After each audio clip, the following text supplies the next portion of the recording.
The wind rushed through the mountain pass as Mary Wright pressed her back against a tall pine tree. Snow whipped around her, and her heart beat fast like a trapped bird. Down below, she could see 3 men on horseback searching for her. Their voices carried through the cold air, angry and rough, as if they were hunting an animal instead of a human being. Mary held the small bundle of her belongings close to her chest. It was all she had left in the world. Her voice shook as she whispered into the storm, as if practicing the only words she believed could save her life. "I am too fat, sir, but I can cook." She repeated those words again and again. It was not a promise. It was a plea, a hope, a prayer. Somewhere nearby, she heard the steady thud of an axe. Someone lived here. Someone strong. Someone alone. The sound stopped suddenly, and fear crept through her body like ice water. Had he heard the horses? Would he hide, or would he drag her out, too? Snow gathered on her cloak and hair, making her look like a ghost in the night. She held her breath as a branch snapped to her left. A tall shape moved between the trees. Broad shoulders, strong arms, an axe in his hand. The mountain man. Mary didn't know if he was kind or cruel. The folks in the settlement whispered about him. Some said he was more beast than man. Some said he had gone mad living alone. No one truly knew. But Mary did know one thing. Those men behind her would hurt her if they found her, and she had nowhere else to go. 3 months earlier, Mary Wright arrived in the settlement of Cedar Falls, with hope filling her heart. She had saved for 2 long years to come west for a better life. She carried $17 sewn inside her dress, believing it was enough to start fresh. She had a letter from a rancher named Samuel Torres, who had promised to marry her. She dreamed of a warm kitchen, a small garden, and a husband who would smile at her the way men smiled at other women. But dreams were easily broken in the West. Samuel Torres never showed up. Mary waited in a tiny room at the boarding house for 4 days, watching the window, praying each horse she heard would be him. On the 4th day, Mrs. Henderson, the strict and cold woman who ran the boarding house, delivered the news without care. "He took one look at your description and chose another woman," she said. "Said he needed someone who could keep up, someone not so heavy." The words crushed Mary's heart. She had no family, no home to return to, and now no husband. She worked in the boarding house kitchen to survive. Mary cooked like an angel. Her grandmother had taught her everything back in Ohio. She could turn scraps into a meal that made people close their eyes with joy. Soon everyone came for her stews, breads, and roasts.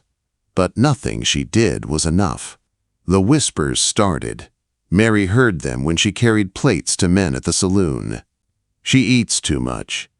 No man wants a wife that size. She'd be more burden than help." Mrs. Henderson even charged Mary double for her room, saying she ate more than the other boarders, which wasn't true. Mary often went to sleep hungry. Then, one morning, Mary overheard 2 men speaking.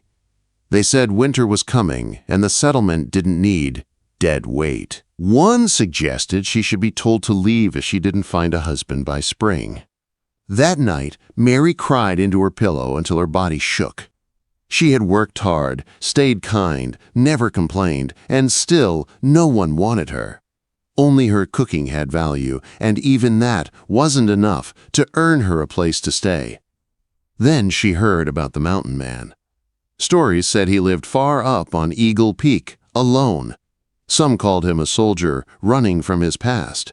Others called him a quiet giant. He traded meat and furs for supplies twice a year, but mostly he kept to himself. Someone said he built his cabin so strong that even a winter storm couldn't shake it. Someone else said he never smiled, but Mary heard one thing that lit a small flame of hope in her tired heart. He lives alone. A man who lived alone would need food. A man alone might accept a cook, and a woman with nowhere to go might survive if she could prove her worth. She planned for weeks. She saved scraps of food, dried beans, and jerky. She mended her clothes and boots, She learned the path to Eagle Peak by listening to trappers talk in the saloon, but she didn't expect to be forced out early. Mrs. Henderson gave her 3 days to leave the boarding house or be thrown out. No mercy, no warmth, just cold words.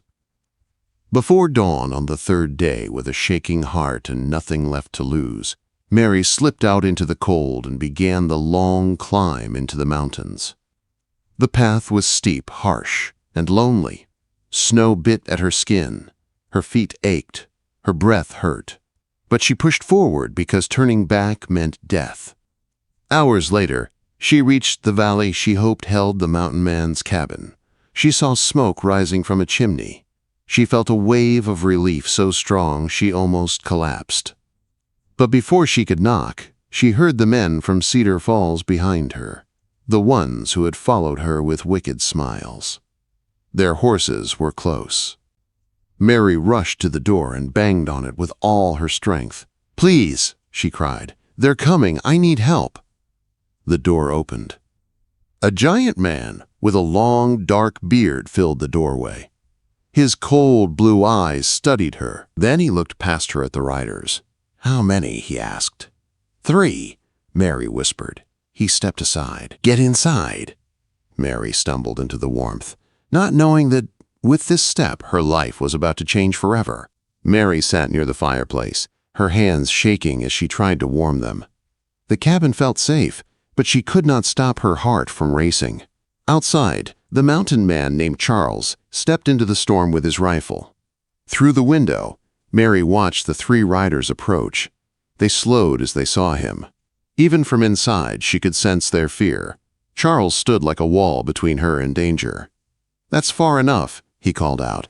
His voice was calm, steady, and powerful. The men tried to lie, saying Mary owed them money. Charles didn't fall for it. When one of them pulled a gun, Charles fired first, shooting the man's horse to warn them. It was enough to show he wasn't a man to test. The storm grew stronger, and the 3 men finally turned back, forced to seek shelter elsewhere. Charles stayed outside until they disappeared into the snow. Only then did he come back inside. Mary watched him, unsure if she should speak. She feared that now the danger was gone, he might send her away. Charles hung his rifle and coat by the door, then turned to her. "You hurt?" he asked. Mary shook her head. Her voice was lost somewhere behind her fear and exhaustion. Charles nodded and added a log to the fire. Warmth filled the room. "Storm will last through the night," he said. "Maybe longer. You can stay until it passes." The kindness in his simple words made Mary's eyes fill with tears. It had been months since anyone spoke to her without judgment. "Tea. Thank you," she whispered. Charles looked at her more closely now. His eyes were not cold like the stories said. There was strength, yes, but also something tired, something lonely. "What's your name?" he asked. "Mary. Mary Wright." "Charles Mendoza," he replied. Silence settled between them, broken only by the wind outside. Mary knew this was her only chance. If she didn't speak now, she might never find the courage again. "I need to tell you something," she said, her hands twisting in her lap. "I didn't just run up here by accident. I came looking for you." Charles didn't react with anger or surprise. He simply waited. Mary swallowed hard. Her throat felt tight, but her voice finally came out. "I am too fat, sir, but I can cook. I know it isn't much to offer. People in the settlement said I'm not useful, but I can cook better than anyone there. I can work hard. I won't cause trouble. If you let me stay, I can earn my keep." The words felt heavy and painful. She had never said them out loud before. Offering herself like a bargain, like nothing more than a kitchen tool. Charles stared at her for a long moment. She lowered her eyes, thinking she had made a fool of herself. "You think you're too fat?" he asked. Mary nodded, feeling shame rise inside her. "That's what everyone says, that I eat too much, that I'm too big, too plain, too slow. No one wanted me, not as a wife, not even as a worker." "And you believe them?" Charles asked. Mary thought about it. She didn't know what to believe. She only knew how it felt to be unwanted everywhere she went. "I just want a place where I'm not a burden," she whispered. Charles looked at the fire for a moment, as if deciding something very important. "I've lived up here 3 years," he said. "Came after the war. Wanted to be alone." His voice was low, as if the memories still hurt. "I thought I needed no one." He looked around his cabin, at the walls and the shadows. "But I'll admit, I'm tired of my own cooking. A man can only eat so many beans and dried meat." Mary lifted her eyes slowly. "You say you can cook," he said. "Prove it. Show me what you can make with what I have. If your cooking is as good as you claim, we'll talk about you staying. If not, when the storm clears, you'll leave." Mary's heart began to beat faster, but this time with hope. She stood up, wiping her tears. Cooking was the only thing she believed she was truly good at. "What do you have?" she asked. Charles led her to his food stores. Mary was surprised to see sacks of flour, jars of vegetables, dried meat, and even a few spices. He watched as she pulled out ingredients, her mind already planning a meal. She worked with focus and care. She chopped vegetables, soaked dried meat to soften it, added herbs for flavor, stirred a stew until it filled the cabin with warm, rich smells. She even baked a small loaf of bread, using flour and a pinch of salt. For the first time in months, she felt herself come alive. Charles sat at the table as she served him a bowl. He tasted it quietly, one spoonful, then another. His shoulders relaxed, his jaw unclenched, something softened in his eyes. "You can stay," he said. Mary covered her mouth as tears filled her eyes. She had not known how badly she longed for those 3 words. She had not only earned a place by the fire. She had earned a chance at a life. Outside, the storm raged. But inside, for the first time in a long time, Mary felt safe. "Wait, before we move on, what do you think about the story so far? Drop your thoughts in the comments. I'm really curious to know." The storm continued through the night, shaking the cabin walls, but inside there was warmth. Mary cleaned the dishes after dinner, her hands steady now. For the first time in a long while, she wasn't shaking from fear or hunger. Charles watched her quietly as he whittled a piece of wood near the fire. The silence between them was not tense anymore. It felt calm. When Mary finished, she moved toward the small corner where she planned to sleep on the floor, but Charles stopped her. "You can take the cot," he said. "I'll sleep on the chair." Mary shook her head. "No, you've already done too much. I'll be fine by the fire." Charles didn't argue. He simply brought an extra blanket and placed it near her. The firelight softened his face, and Mary noticed he looked younger when he wasn't wearing the weight of the world in his expression. She wondered what pain had driven him to live alone in the mountains. She wanted to ask, but she was afraid to push too soon. So she lay down with the blanket, letting the warmth carry her into the first peaceful sleep she'd had in months. By morning, the storm had buried the valley in white. Charles stepped outside to check for tracks. When he returned, he shook his head. Snow covered everything. The men won't find their way back here soon. Mary prepared breakfast. Simple corn cakes, a bit of meat, and hot tea. Charles watched her move around his kitchen like she already belonged there. It felt natural to both of them, though neither said it out loud.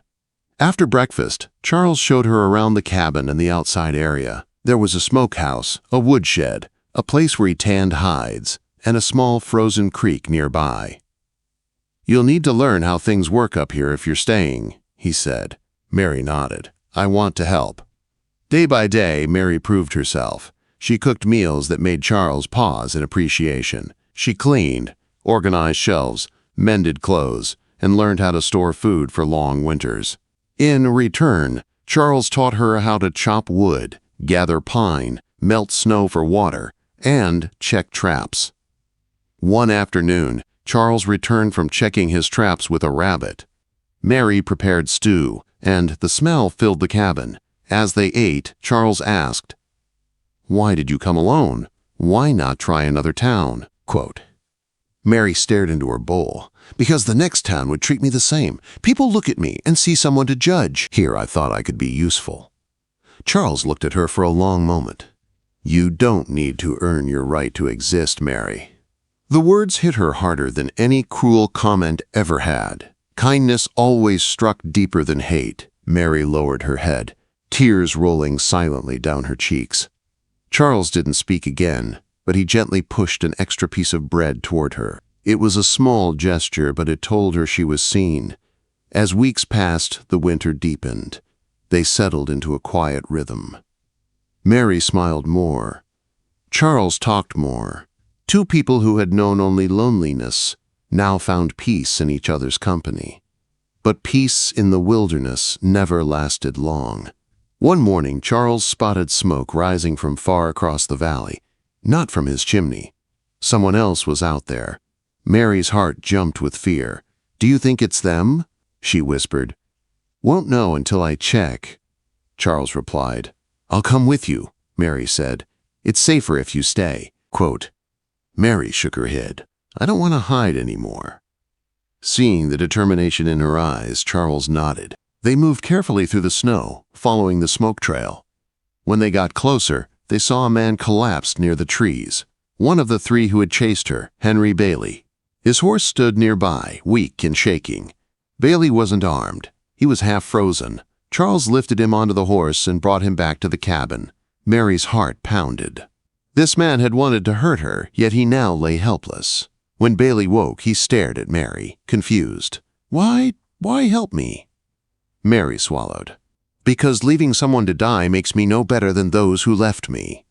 Bailey didn't speak. Shame covered his face. He stayed only a day to recover, and before leaving, he stood before Mary with lowered eyes. "I was wrong," he said quietly. "About you." Mary didn't smile, but she nodded. "Just don't be that man again." After he left, Charles stood beside her on the porch. Snow fell softly around them. "You could have let him freeze," he said. Mary wrapped her arms around herself. "People treated me like I didn't matter. I won't treat others that way." Charles looked at her with something new in his eyes. Respect, admiration, warmth. "You're not staying because you can cook," he said. "You're staying because this place is better with you here." Mary's breath caught. No man had ever said something like that to her. She felt something bloom inside her chest like a small flame pushing away years of cold. "Thank you," she whispered. Charles took a slow step closer. "I'm glad you knocked on my door that night, Mary." She looked up at him, snowflakes catching in her hair. "I'm glad you opened it."